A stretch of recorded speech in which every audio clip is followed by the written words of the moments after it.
Good afternoon, everybody, and welcome to the Water Rates Committee for September 23rd, 2021. We're getting the microphones turned on here and all set up. Welcome. At this point in time, we'd like to open the meeting up to anybody who has any comments that are not on the agenda. And I don't know that we have very many attendees here. Okay. Well, that's easy enough then. Okay, so for a little background, the Water Rates Committee was directed back at the end of last year, actually, to go over all of our schedule of fees and review them to ensure that the fees we were charging covered what our actual costs were. So with that, staff went back to the drawing board and started going through every single schedule of fees, A, to figure out how we came up with the fee and see if there was enough breadcrumbs to try to determine how we did it, and or B, to see if those costs are still accurate. And Aurora did a ton of digging and worked with multiple different departments and groups. And what we found is that many of these schedule of fees, we did have some breadcrumbs, they just hadn't been updated in a long time, but there are quite a few others that nobody really knows. They didn't have a very good explanation. So we set down the path of providing a nexus to update these fees in the future that is based upon what we actually do. So we completed all that, and we came to this committee with the first round in, it was June 3rd that we came up with the first half of them. The second half, we came back to this committee on August 3rd. And those came with all of the background and the detailed analysis all the way down to the pennies.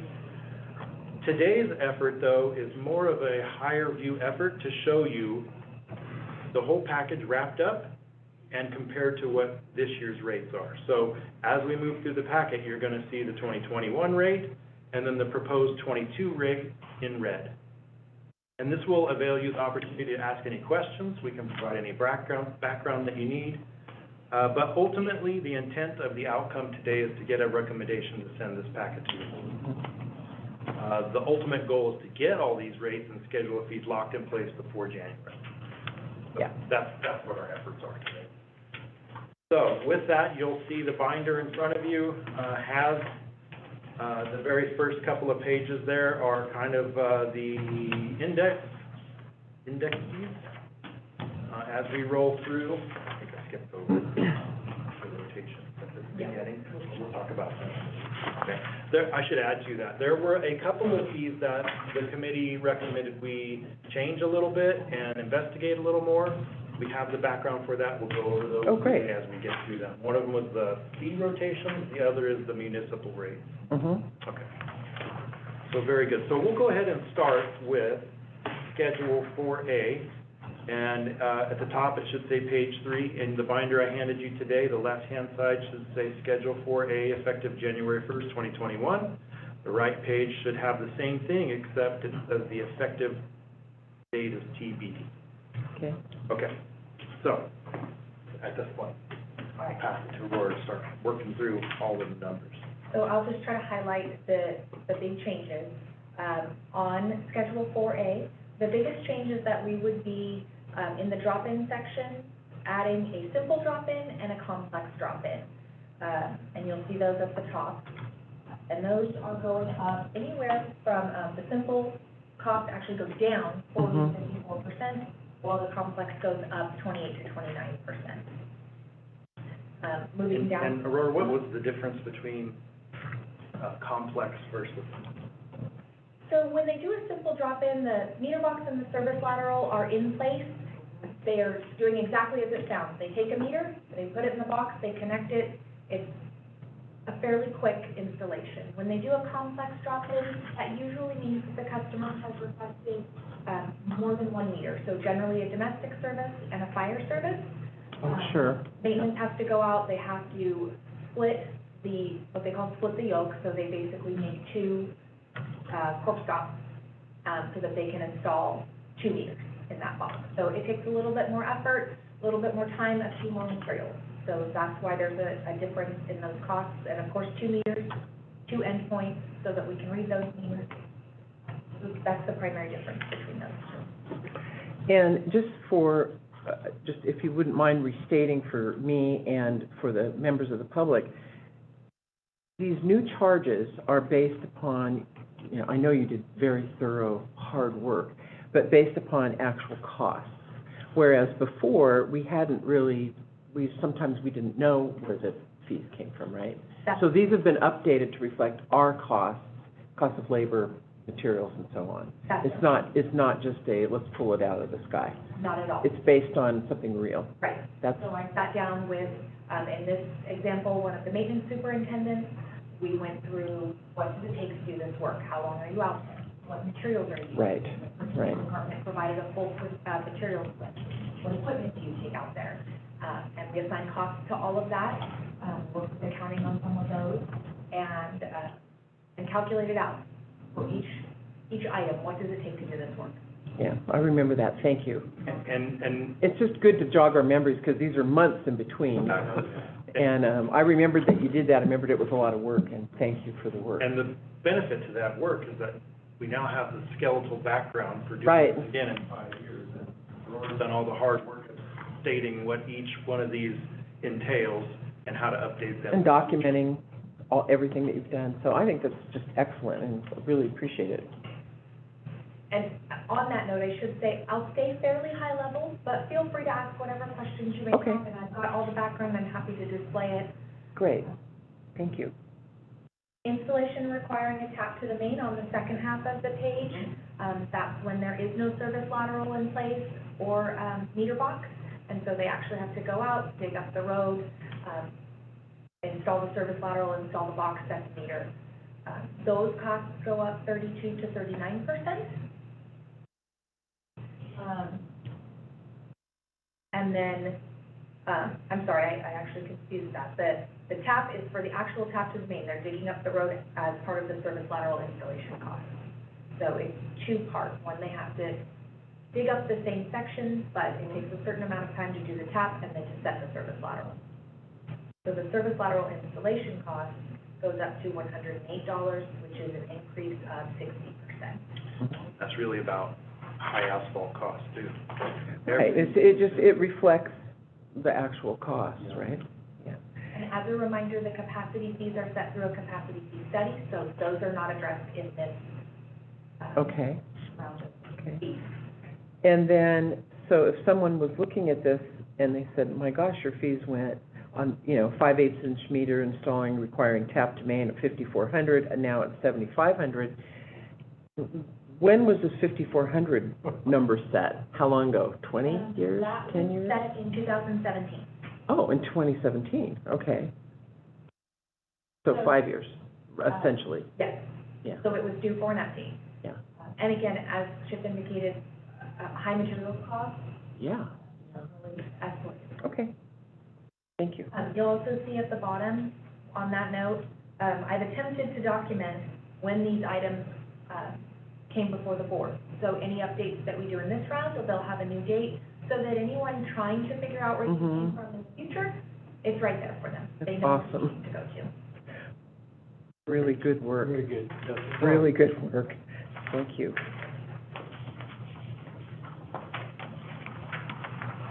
So page 4 is just the commercial side of the rates, or of the installation rates. They're exactly the same. The difference comes in the capacity charge calculation, so there's not really anything to go over on that page. Well, now, wait. Page 4. Oh, I see, and then I'm looking at the installation charges, okay. You would bookmark these, so I was thinking, okay. Okay, never mind. All right, page 5 is the miscellaneous meter service charges, and Mhm. 4B. The first one that we see is meter testing, for a 5/8 or 3/4 inch meter. In the past, the fee was $30.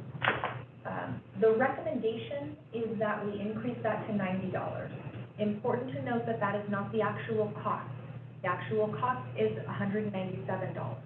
The reason that we're recommending a lower rate is because this is part of our, or can be part of our water efficiency program. For our annual water audit, and for our water efficiency program, we should be testing meters. This is when the customer requests it, we Mhm. charge them. So we're recommending that we offset that cost. The district absorbs the other $100. Portion of it, yeah. The state every year asks us how many meters we've tested throughout the system, and they have some target of, what is it, 25% every year that they want us to review. So this will help us meet that goal. So not only does the customer get a portion of service and knowing that their meter is accurate, we also benefit from it because we can show the state that we are actively testing all of our meters. So we thought it was fair to share it. However, as Aurora highlighted, it doesn't cover all of the district costs, but we are benefiting from it. So this would be, if a customer was disputing the meter, That's correct. that's what, is that the purpose of it, and it's cost sharing because it's, what if? Yeah. Yeah, But I should note that when we test the customer's meter, if we find that the meter is inaccurate, we don't charge them. don't charge them for the testing or the new meter? For the testing. For the test. We don't charge them for the meter either. We go out, we remove the Okay, well, meter, that's good. and we don't charge them the testing fee. If it's over or under? If it's over. Okay. If it's under, we would still replace it. Yeah, I never see them over. I only see them under. I haven't, yeah, I've never seen one, be over, which is what we generally advise the customers that, you know, we get a lot of requests for these. Most people don't follow through. They decide against it, but we let them know that I've never seen one be over, so. I haven't, and that's a pretty standard policy, that you'll waive the fee if it is. That makes sense. Moving down the page are meter relocations and abandonments. Pardon? Bless you. Allergies. Okay, moving down the page, yes. So there would be no change to the relocation because that really references Schedule 4A. Mm-hmm. But along with the relocation generally comes an abandonment of the current service location. This is a fairly substantial increase of just over 1,100% Mm-hmm. to the current charge. Again, that does reflect actual costs. And just to put it in perspective, we've only done 3 relocations in the last 2 years. So this doesn't affect a lot of people. Usually because the cost of the tap is prohibitive, they decide to just keep it like that. And the thing to highlight here, the reason it went up so substantially is that it appears as though the previous cost analysis didn't take into account that you're digging up the road, you're doing all those same things you'd be doing in an install, but in this case, you're just abandoning it. You still gotta do the same amount of work, so it's still gonna cost roughly the same amount as putting a new one in. Why would someone abandon their meter? Let's see, they explained that at the last meeting. I know, thank you, but I don't remember. Usually the remodel or landscape. That There's property line disputes, I think, or situations Yeah, where okay. it's Yeah. on the line or something. Okay, thank you. Sorry to be so snarky. You can be snarky. Only one time a day. Only once a day, that was your one. That's all we get now? No, that's all he gets. Oh, I see. You throw them. Sorry. We can actually skip past the next several pages because those are our treated water rates that are set 5.218. Okay. Good page. We'll go straight to page 11. That befuddled me looking through this, I go, what are those doing? Yeah. Yeah. Again, this is the entire packet we threw at you, so. Yeah, but that's Okay, good. it is It good. puts it all in one.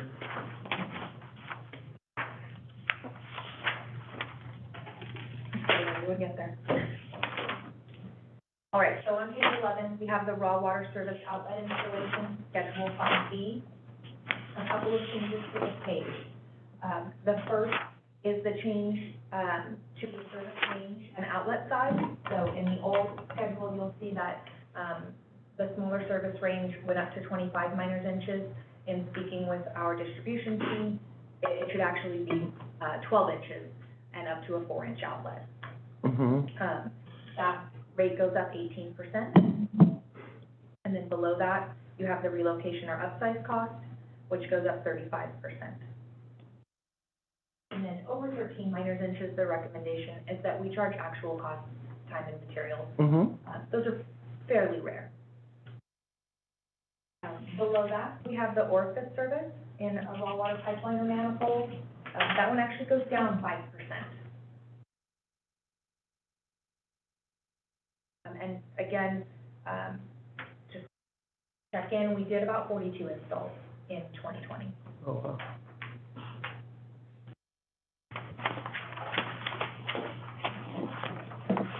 moving on to the raw water service outlet periodic charges, Schedule 5C.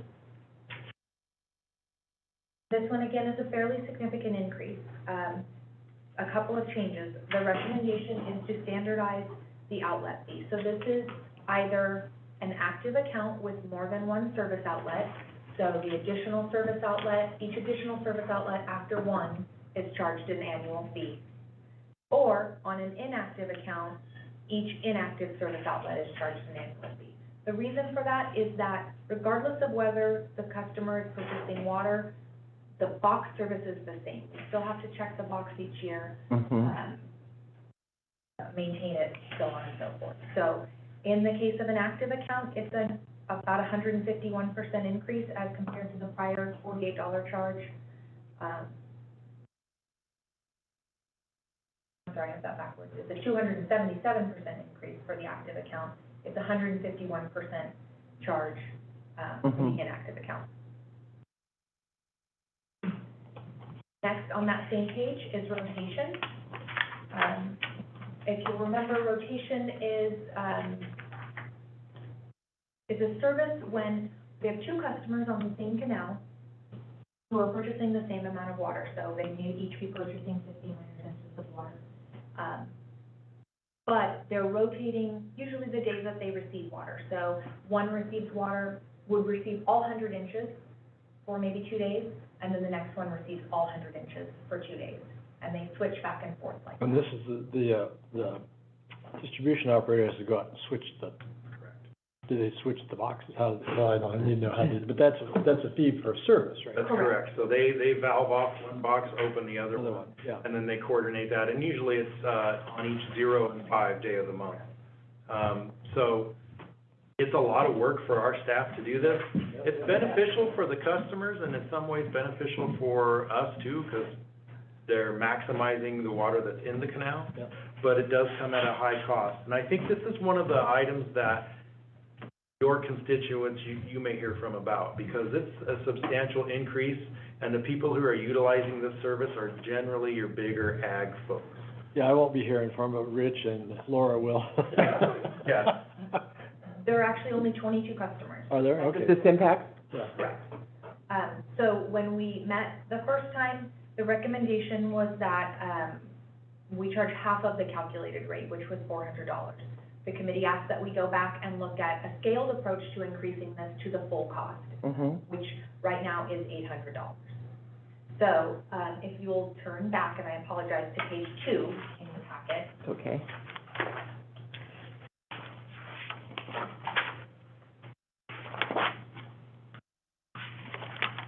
Top left corner says D. Right on the back of the staff report. On the back of the front page. Oh, see, I'm using the one that Chip gave me here, so, Should be right. Find it? We're looking at the index. all I have is, Just before the index. so here's the staff report. This is what Chip gave me. No, that's coming next. That's later tonight. Yeah, Help me. I saw that earlier. Back up. What that kind yeah, of, we're on the front. Oh, yours doesn't have it. she doesn't. Oh, have it. okay. Yeah. Thank you Oh, very it's much. right there. Oh, there it is, okay. Thank you.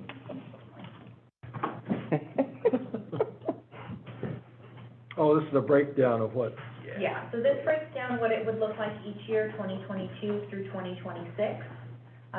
Also, you'll see that I did make a note that the recommendation is to increase this each year using the Engineering News and Report 2016 Construction Cost Index. So it would be slightly more than the 400, 500, 600, et cetera, because we have that small adjustment in there. Got it. But this is what we know right now. Okay. So for the 2022 charge would be $400 per season per outlet. Okay.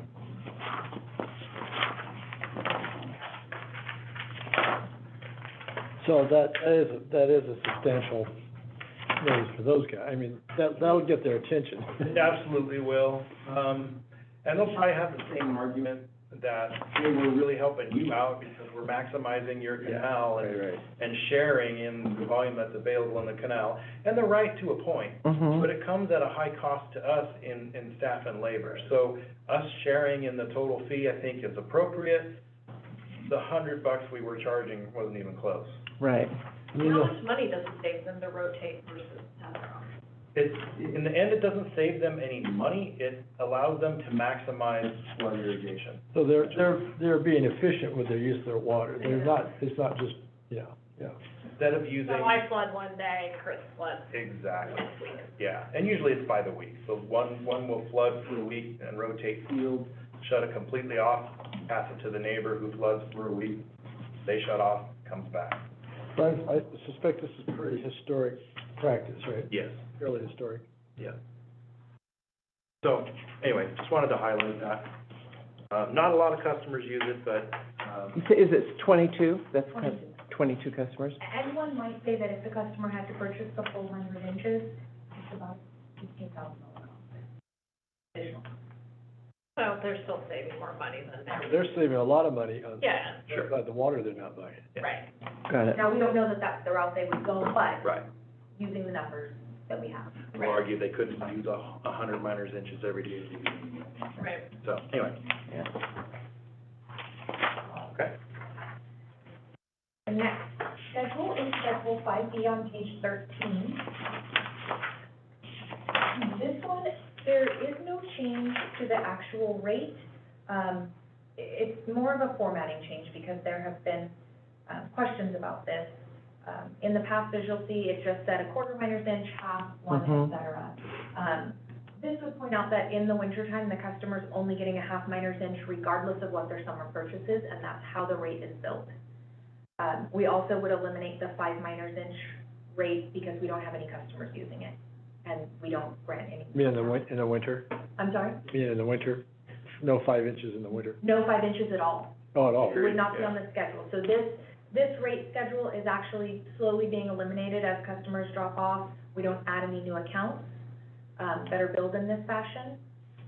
This was established at a time when many or a majority of the people used our water in their home and used it year-round. Oh, That's no longer this allowed. is the monthly rate, I see. Yeah. Well, this is what, there was a term that, he and I, Constructed conveyance. there, we thank you very much, yes. Yeah. And so we know. And those are being allowed. phased out. Yeah, Yeah. so we're getting down there, there's only a handful left. So as each one of these volumes, disappear, we're eliminating them from the schedule. Okay. Constructive conveyance, it's taken me 3 years to learn that. I know, and we still can't remember It doesn't it. make sense at all. It's a state term, isn't it? It is. Bed, actually. Next on page 14 is Schedule 5F, Annual Raw Water Service Outside District. This only applies to Smartsville. There are only 18 customers billed under this schedule. It's a rather substantial change. As you'll see, their monthly fixed fee goes from $2.51 up to $26.70. And this is also constructive conveyance? No, No, this is. Oh, these folks actually. They're in the railroad order, These are- Aaron, Yes. right? Yeah. And they also have access to treated water.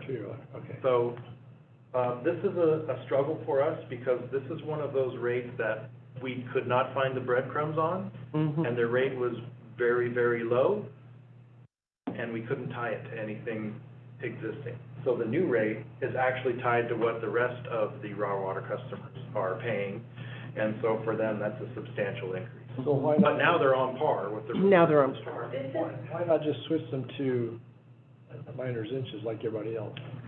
it's raw water delivered through a metered service. Oh, through a meter? Yeah. Okay. And outside the district? Correct. Okay. So the change you see in Schedule 5F, or the proposed change, is putting them on par with the rest of the district's fees. So the fixed fee is just comprised of the winter plus summer fixed fee that we bill outside district irrigation customers, and then the volumetric service charge is a calculation of a 1 miner's inch summer and winter rate, broken down into 100 cubic. I like that you did at least find a way to substantiate and back up the choice of the fee. I mean, you know, to bring them on par, that's perfect. Yeah. Well, so that's a substantial increase, and we may hear from a lot of those folks. Our experience is that the majority of them are not using very much of this water.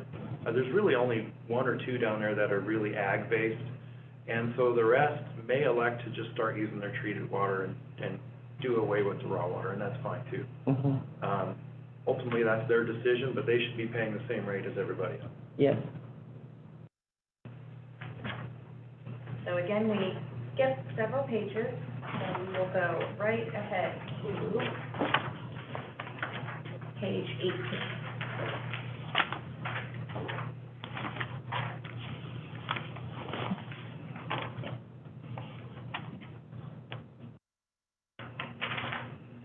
All right, so this is Schedule 5J, fall water. This is water that's available October 1st through December 1st, most years, not this year. What we've done here is, again, just bring them on par with what other winter water users are paying at a per-day rate.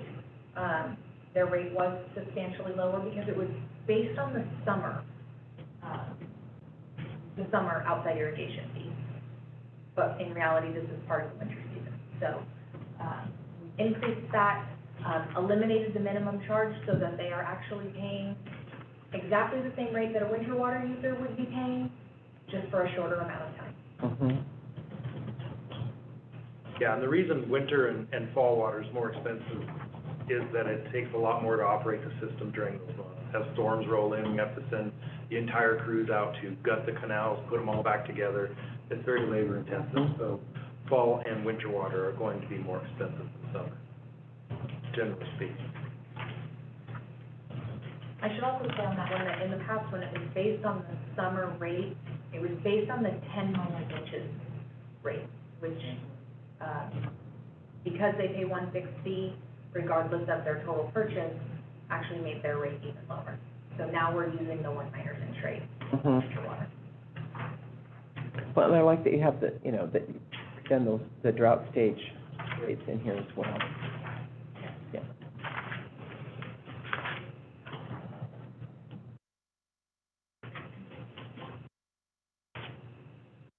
Next is Schedule 5K, raw intermittent flow irrigation water. There was a lot of discussion about this one originally. Chip and I have looked at it extensively, and at this point, the recommendation is to increase the rate. It goes up to approximately 59% of the 1 minus inch rate. So as a reminder, intermittent flow customers don't get a guaranteed quantity of water. Mm-hmm. They're usually in a random or at the end of a canal where what's there is there and they can use it. Some days there might be a lot, some days there might be none. So why does that make it more expensive? It doesn't make it more expensive, it's actually less expensive. It's an increase over what it was. So here's what happened in the past, is that because we couldn't guarantee flow here all the time, we wouldn't charge them very much. Right. In fact, we would just charge them a portion of the per minus inch rate. However, the truth of the matter is, A, we don't really even offer these types of accounts unless we know there's some water there, Mm-hmm. okay? B, it takes the rest of the NID's infrastructure to get the water to these ends, and so they're benefiting from the base fees. Got it, And okay. so we thought they really should be paying a part of that, they're reaping the benefit from it. So this new rate actually takes the base fee, folds it in, and then the per minus inch fee, and basically it's 80% of that. Mm-hmm. Because it's not a guaranteed service, we didn't feel like 100% was, Seems like that's a really sound way it's to do it. a little bit of, you know, grabbing at a number, but it's hard to come up with something solid when you can't guarantee the flow. Right. So, 80% we felt was fair. We talked about different variables like charge per how much acreage they have, charge per pump size, all of those kinds of things. But ultimately, I think this is a good starting point. I think looking in the future, we may have to start reviewing the locations of where we make these available and see how it goes from there. How many So just customers, oh, Go ahead, you asked my question. oh, there we go. Mine How many on that. customers does this impact roughly? 150. 163. And what Well, would be well. an example of somebody using this service? Give an example? Yeah, Okay, so, Wolf Creek down by, Lodestar. So we have the MAG 3 system dumps back into South Fork of Wolf Creek. Right where the tailwaters come into South Fork of Wolf Creek, the Wolf Creek stays wet for, a couple hundred yards. We have a handful of customers along there that pump out of that creek, and that water is all NID tailwater. okay. They're being charged this rate. They're not being charged as a normal customer, because I can't guarantee you that South Fork of Wolf Creek will always remain wet. However, if you're that close to our tailwaters, you're gonna. So it has the added challenge of, you can't guarantee because you don't always have an overflow. Exactly. Yep, if we have all of our customers up above used every drop because it was a really hot weekend, There's not these enough. folks might not have any. So it's a challenging rate for us. And folks, you may hear from folks about the increase on this one because it's pretty substantial. But they really should have some obligation to the fixed fee, because the fixed fee is I was gonna say, getting they're them not, to do they're that. not buying so many miners inches like me and you, right? I mean, like the rest of us. Yeah. Okay. Yeah, so I'm fully in agreement with that. Mhm.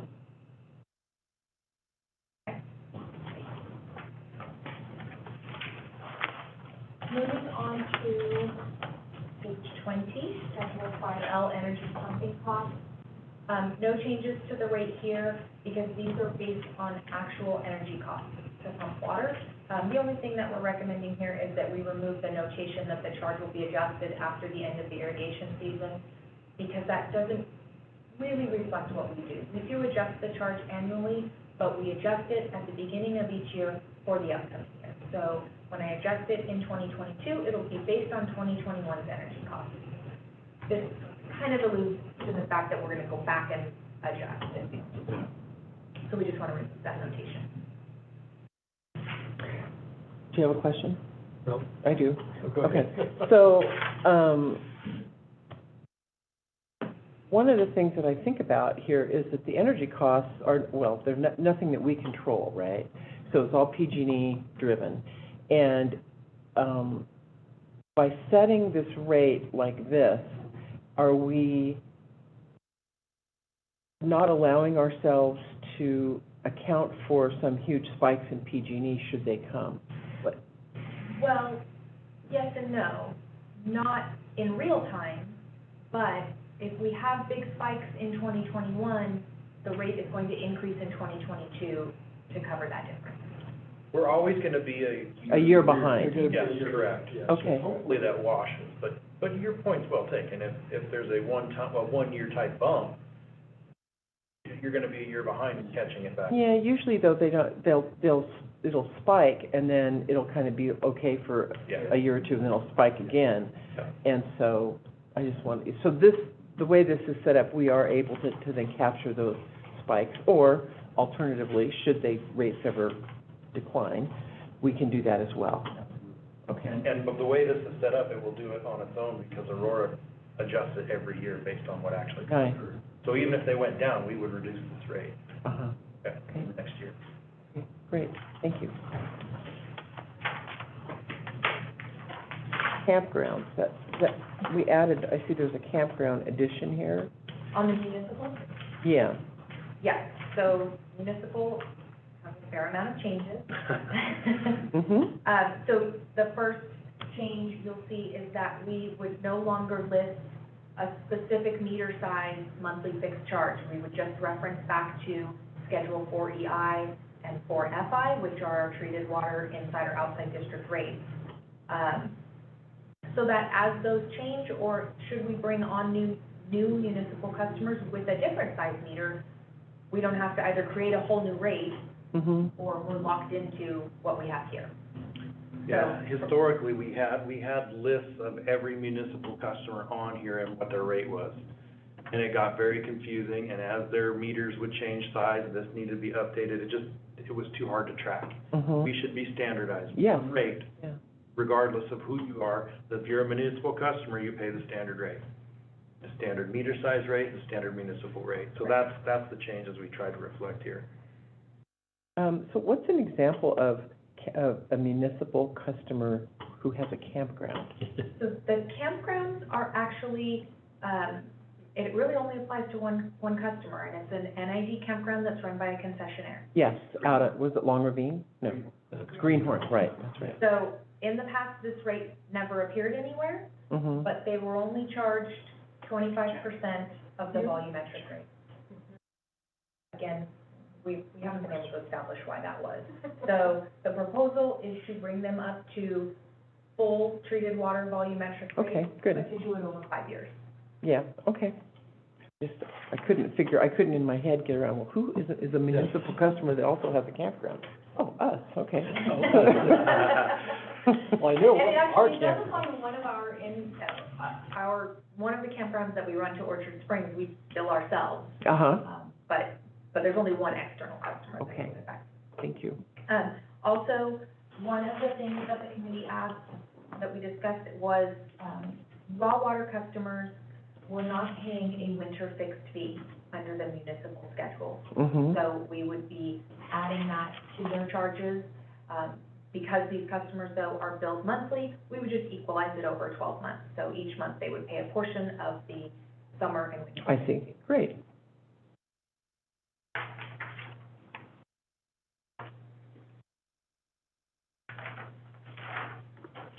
The next page is Schedule 6A, miscellaneous charges. The only ones that are changing on here are the turn-off notification fees. Mm-hmm, They're only going up 10%. Remains to be seen, we all agreed that we needed to have further discussion about how we handle turn-offs or whether we do them, but that there should be a rate in the schedule for when they're necessary. Yeah, no, I agree. I think it's a process we probably need to evaluate holistically, but I think having a fee and now is a good thing, for sure. mm-hmm, So those go up 10%, and then down below, the special service calls, these are most often for things like turning on water. And they go up fairly substantially, 74% for a normal working hour turn on. mm-hmm. But again, was reflected on the actual cost of sending the service worker out there. Right. With truck time, with the overhead, with Yeah. all of that. So, and it had been a while since this one had been updated, I forget how long. 2015. Yeah, oh, there you go. And when, in 2015, it went from $40 to $65, now it would be going from 65 to 113. Okay, All right, the next page is page 24, Schedule 8B, private fire service. Hold on a second. So are we on Schedule 8A? That's what I have. Oh, I'm sorry, Okay. I went forward too fast. Yes, Schedule 8A, public fire hydrants on treated water systems. So a few changes to the format of this, we would be removing the hydrant installation concurrently with new construction. We would be removing the hydrant removal and discontinuation of service and the salvage credit, because we just don't do any of those. So if there were a hydrant installed with new construction, the contractor would include that cost in their bid. mm-hmm, So the only charge that would remain is the hydrant installed on an existing main. It goes up fairly substantially, about 88%. And then in the past, we charged a lateral charge in excess of 10 feet. When the service lateral was going to be more than 10 feet, we would be just changing this to a flat per foot, regardless of length, to mirror what our other installs look like. okay. So this hydrant installation fee the only real application would be for new development for the most part, residential development, or? Like in our case, the pipe went by, the hydrants weren't going on, we wouldn't put one in.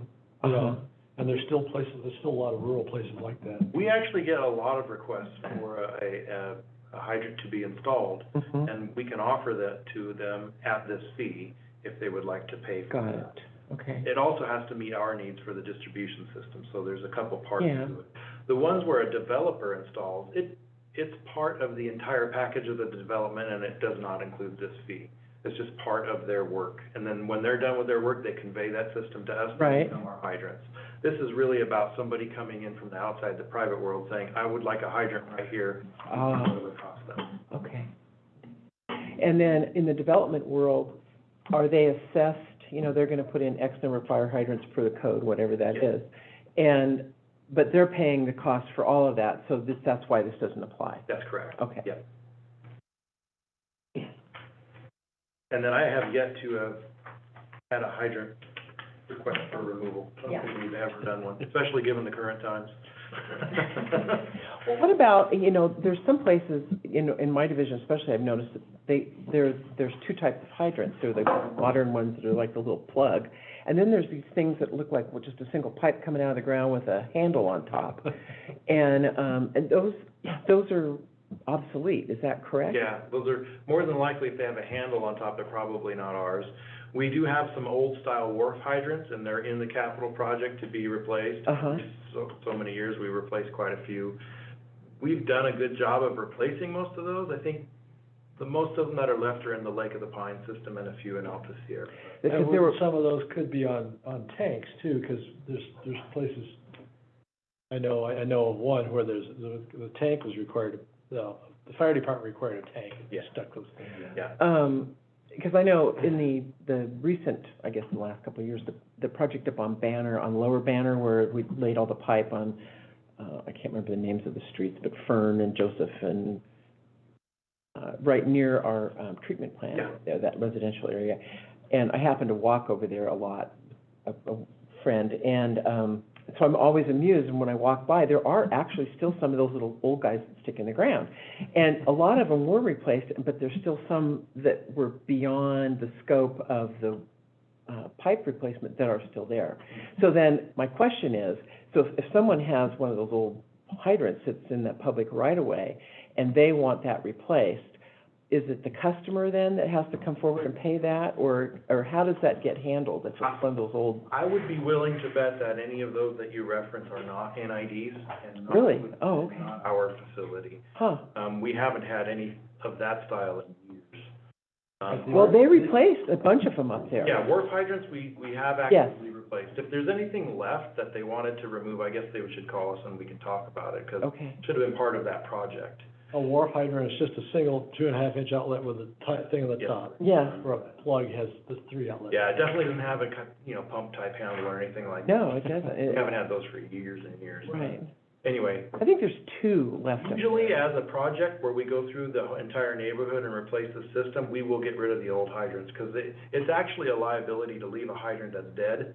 Yeah. And looks like it's active and the fire department goes in. Well, I know, so you know what I'll do, next time I do one of my walks, I'll Take your take wrench note and go turn it on, of see if where it it is. works. No, I'm not gonna do that. That'd be helpful, yeah. But, and I'll make note of the address and Good. so on, because they're kind of in, that Banner area is sort of on par, and then it drops down on the way to the Cascade Ditch that's down there. Yeah. And so it's on that lower end of Gale Lane or something, I can't remember the name of it, it's down there.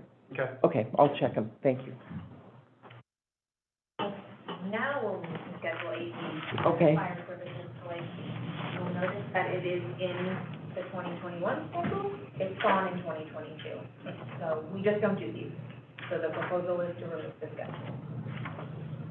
8B, is that what you said? Yeah, 8B, so yes. in your guys' reminder, you'll see you have a page on the Blank left, page. page 24, page on the right is blank. Private fire service installations still occur, but they're usually done by a contractor. We don't do these in-house anymore. Okay, I'm just making note.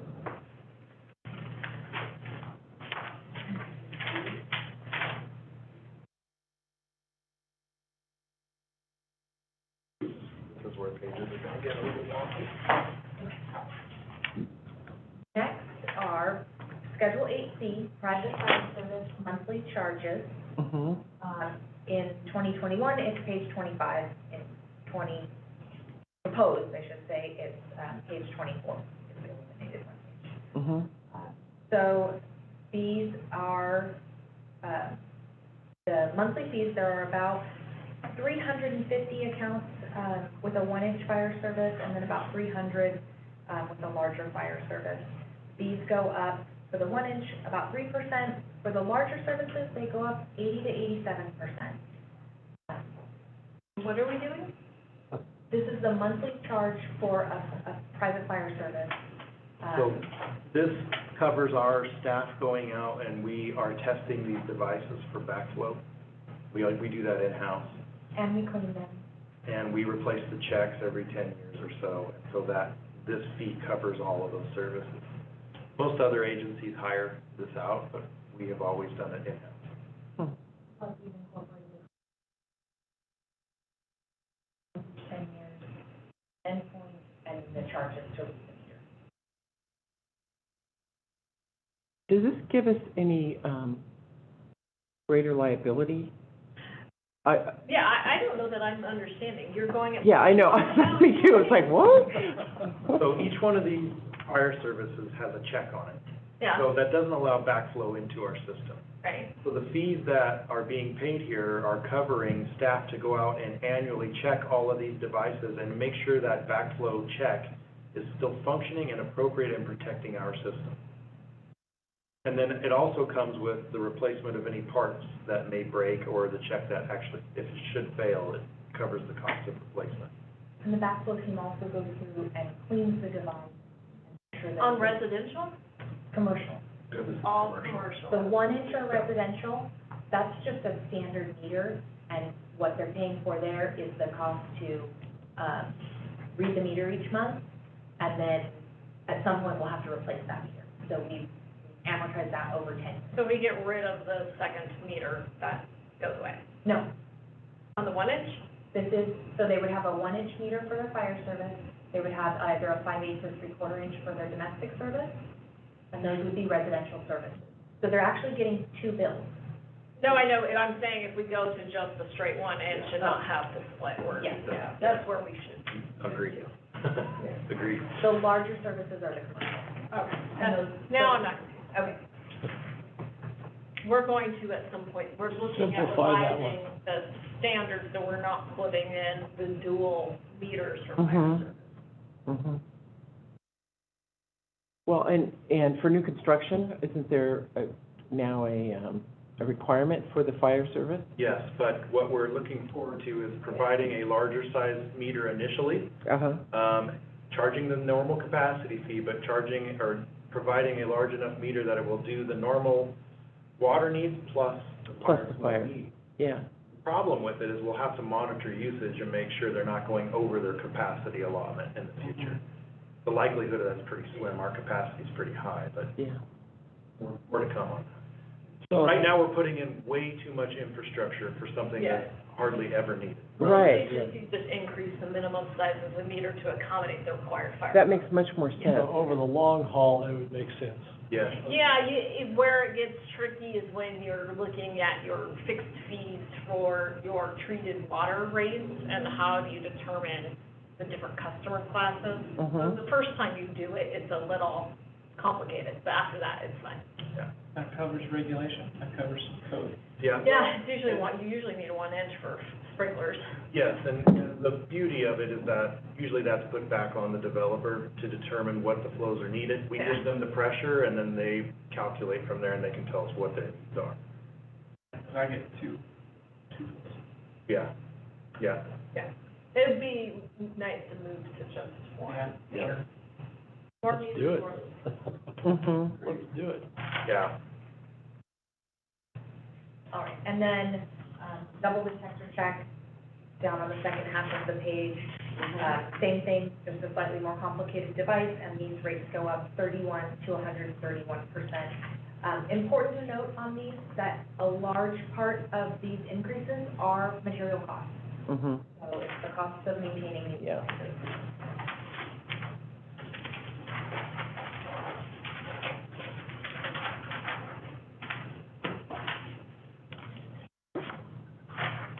Those are checked annually. Yes. Yes. Next, we go to backflow prevention device installation charges. Schedule 9B. Mhm. This one changes fairly significantly because we've eliminated anything over a 2-inch service for installation. And actually, anything over a 1-inch service on the double check valve side. The reason for that is that a commercial service requires an RP device. So we don't need to have an installation rate, on the double check valve side, Mm-hmm. for anything over a 1-inch service. Anything over a 2-inch service on an RP would be installed by a developer on a new service. What is an RP? Reduced pressure principle device? So essentially, it's just it's a backflow device that not only does not allow water to flow backwards, but if it should, it will actually dump the water out onto the ground. Okay. Whereas a double check valve is a sealed device, it just won't allow it to Just flow won't allow back. it to go back. Okay. It's an added layer of protection as well. Okay, cool. And when is the double one required? Yeah. Is that in a commercial installation or? That would be Go ahead. in a residential service. Mm-hmm. For example, if they had more than one source of water, so if they were an irrigation and a treated water customer, they would be required to have a double check valve. That's what I had. But we recently changed the regulation that any commercial development would have an RP. That is the minimum protection. That's right, I remember. And that's because commercial locations are always changing their use. And so while they may not Right. have harmful chemicals in that store today, it may change to a hair salon tomorrow, and now it Right. does have some chemicals in it. So Right. it's easier just to treat them all as a high hazard. Yeah. Mm-hmm. Which leads us to the next note on the schedule. In the event that an RP device larger than 2 inches is required, on the existing service, we would charge, actual cost. Mm-hmm. And we moved to that because we're dealing with existing infrastructure. We may have curb and gutter, we may have Yeah, land. right, right. We have to address, so we want to make sure that we can cover all of those costs.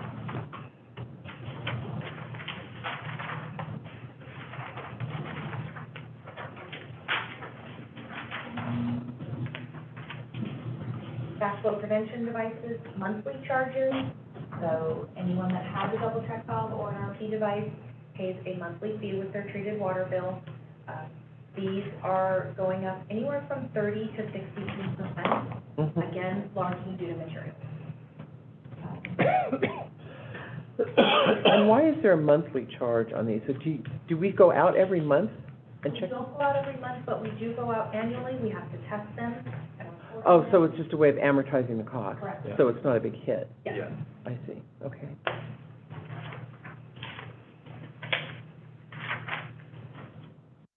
Next is Schedule 10A. This is another one where you will see, I believe on the left, you have the 2021 rate schedule. On the Mhm. right, you have a blank page. Schedule 10A is district constructed mainline extensions. Once again, we don't do these. These are done by a developer or a private contractor, so we don't need to have a rate schedule for them. Okay. They're not done in-house. We will skip page 29, temporary service location, and move straight to penalties for unauthorized taking of water. There's been a lot of conversation about this lately, so important to note that this is not, the penalties that you were discussing in the last few board meetings were pertain to the drought. Mm-hmm. These are our normal, average, any day of the week penalties. Okay. So we would be updating them basically to comply with Senate Bill 427, and which breaks it down into water that's committed by meter tampering or in some other means, like stealing from a hydrant. Mm-hmm. And we go from first and second offense to first, second, and third offense. Yeah, these are fees that we are no longer in control of because they have been dictated to us. By the state? Just fine, we still need. It's fine as long as they go up instead of down. No, it's unfortunate, the first fee is less than what we used to charge, but from there on, they get more Mm-hmm. intensive than what we charged. So maybe there's a good and a bad there. And that's the end. So, any questions? You know, I did have.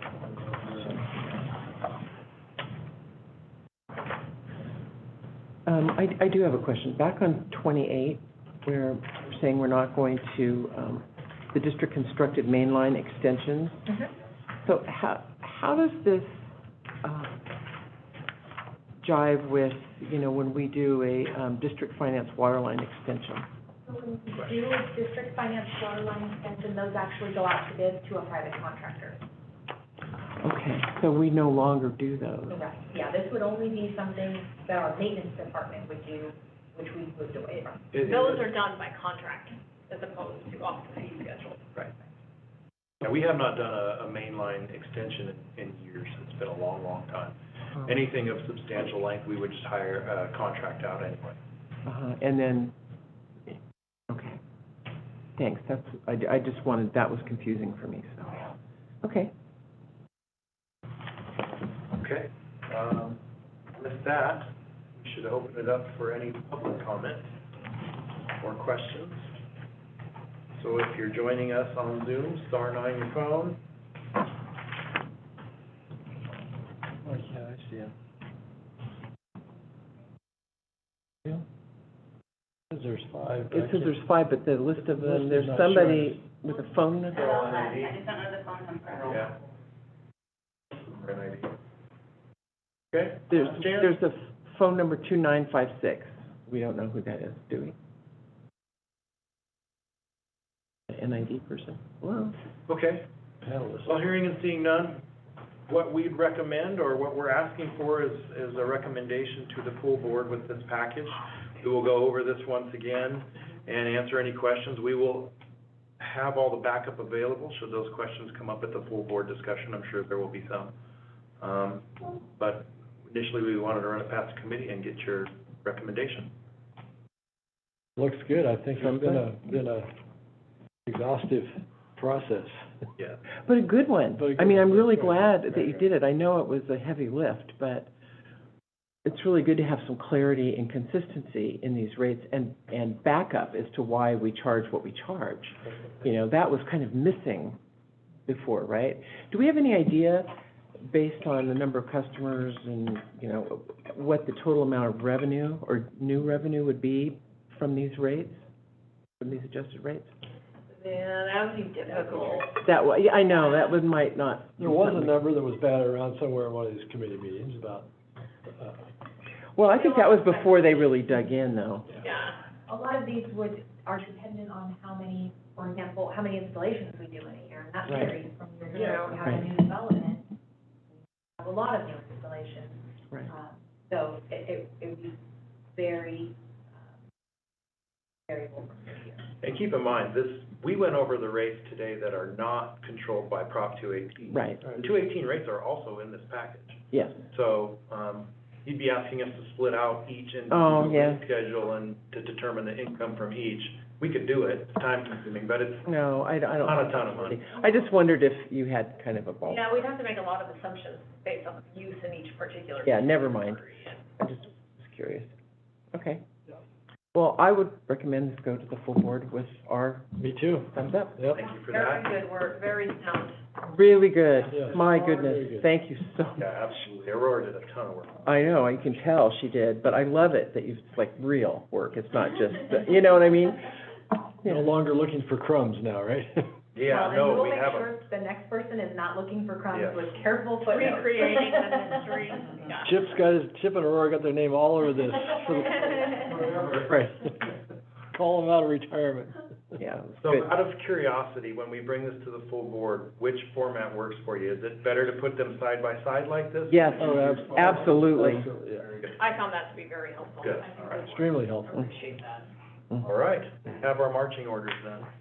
Wonderful. Thank you very much. And this would not be a consent item, this would be a discussion item. Yeah, okay, just I just want to make sure. Was that directed at me? No, not necessarily. No, straight at me. But- With the backup? Yeah, Yes, all. yeah, the full package. Okay. Mhm. So- But I think in the board meeting, we go through. The full data backup will be as an appendices to Correct. the back, but the side-by-side comparison will be on its own on the top. That is what I would. Yeah. Yeah, I would think so. It's gonna be very hard to follow unless we walk people through it. Mhm. It's very complex. I don't know that you have to walk people through it, but you should make it available. Oh, absolutely. And then if there's questions, we can answer it. Yeah, Because perfect. you've walked through it several times in this committee. Yeah. Mhm. Okay, Thank you, guys. very good. Thank you very much. Appreciate it.